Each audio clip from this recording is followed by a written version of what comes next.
Bismillahirrahmanirrahim. Assalamualaikum warahmatullahi wabarakatuh. Perkenalkan, nama saya Siti Sumiati dari Program Studi Pendidikan Fisika Fakultas Keguruan dan Ilmu Pendidikan Universitas Mataram. Pada kesempatan kali ini, saya akan menjelaskan mengenai materi fisika, yaitu gelombang bunyi. Adapun tujuan pembelajaran ini, yang pertama, peserta didik dapat mengidentifikasi bunyi sebagai gelombang mekanik melalui tayangan video ilustrasi.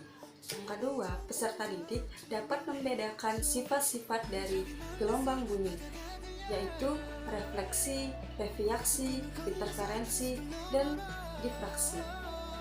Yang ketiga, peserta didik dapat membedakan cepat rambat gelombang bunyi dari berbagai jenis zat, yaitu zat padat, zat cair, dan juga zat gas melalui diskusi. Dan yang keempat, peserta didik dapat menggunakan persamaan dalam menghitung cepat rambat gelombang. Sebelum kita ke materi, mari kita menyimak cuplikan video berikut ini. Tiada penerimaan isyarat telefon, betul ke?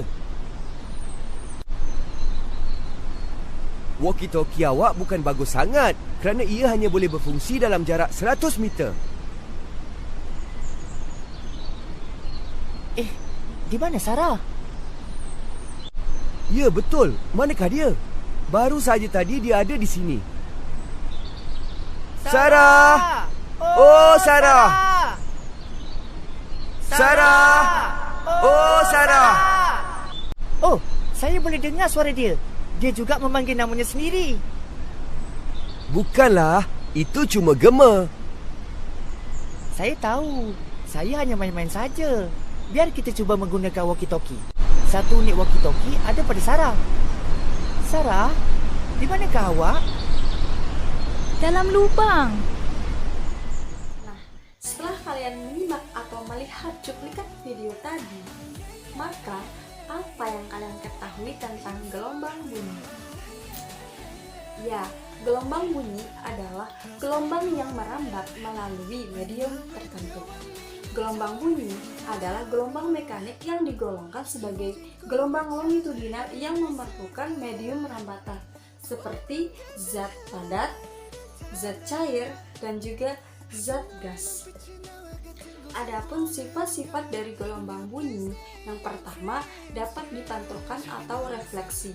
Bunyi dapat dipantulkan apabila bunyi mengenai permukaan benda yang keras, seperti permukaan dinding batu. Contohnya, ketika kita berbicara di dalam suatu studio atau di dalam studio, maka suara kita akan lebih besar dibandingkan suara kita yang di luar studio. Yang kedua ialah dapat dibiaskan atau reaksi. Reaksi adalah pembelokan arah lintasan gelombang setelah melewati bidang batas antar dua medium yang berbeda. Contohnya, pada malam hari, bunyi petir lebih besar daripada siang hari. Yang ketiga, dapat dipadukan atau interferensi. Seperti halnya interferensi cahaya, interferensi bunyi juga memerlukan dua sumber bunyi yang koheren. Contohnya pada dua buah walkie-talkie yang dapat berfungsi sebagai dua sumber bunyi yang koheren. Yang keempat, dapat dilenturkan atau difraksi. Difraksi adalah peristiwa pelenturan gelombang bunyi ketika melewati suatu celah sempit. Contohnya, ketika kita dapat mendengar suara orang yang berada di ruangan yang berbeda, dikarenakan gelombang bunyi melewati celah-celah sempit. Nah, perlu kalian ketahui syarat-syarat dari gelombang bunyi. Yang pertama, sumber bunyi. Yang kedua itu media. Media itu dapat berupa zat padat, zat cair, dan juga zat gas. Dan yang ketiga, pendengar yang akan mendengarkan bunyi itu. Selanjutnya, berdasarkan rentang frekuensinya, gelombang bunyi dibedakan menjadi tiga. Yang pertama itu infrasonik, yaitu gelombang bunyi yang memiliki frekuensi kurang dari 20 Hz. Yang kedua, audiosonik, gelombang bunyi yang memiliki frekuensi antara 20 sampai 20.000 Hz. Nah, Frekuensi inilah yang dapat didengar oleh telinga manusia. Yang ketiga, ultrasonik, gelombang bunyi yang memiliki frekuensi lebih dari 20.000 Hz. Hewan yang dapat mendengar gelombang bunyi ini ialah anjing dan juga kelelawar. Perlu kita ketahui bahwa gelombang bunyi merambat dengan kecepatan tertentu. Kecepatan bunyi bervariasi antara 330 meter per sekon hingga 540 meter per sekon. Cepat rambat bunyi di udara sekitar 330 meter per sekon karena bunyi adalah gelombang. Secara umum, cepat rambat bunyi dapat dituliskan V sama dengan lambda per T.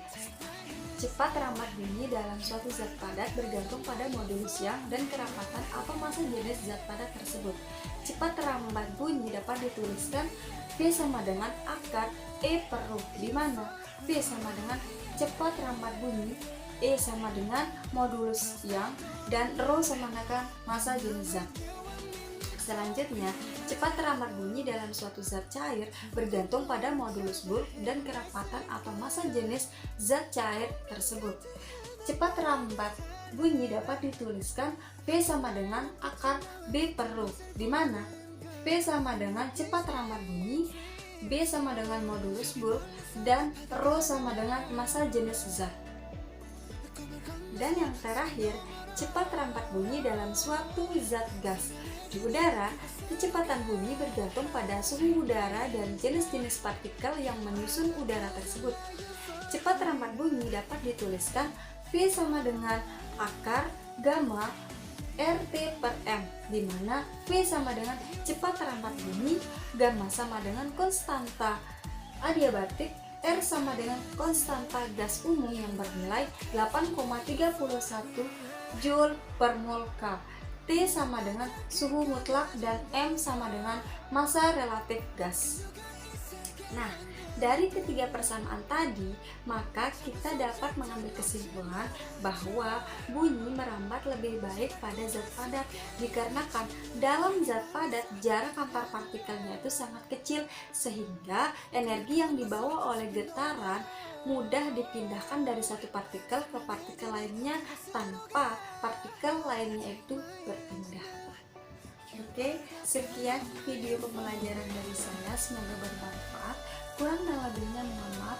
Wassalamualaikum warahmatullahi wabarakatuh.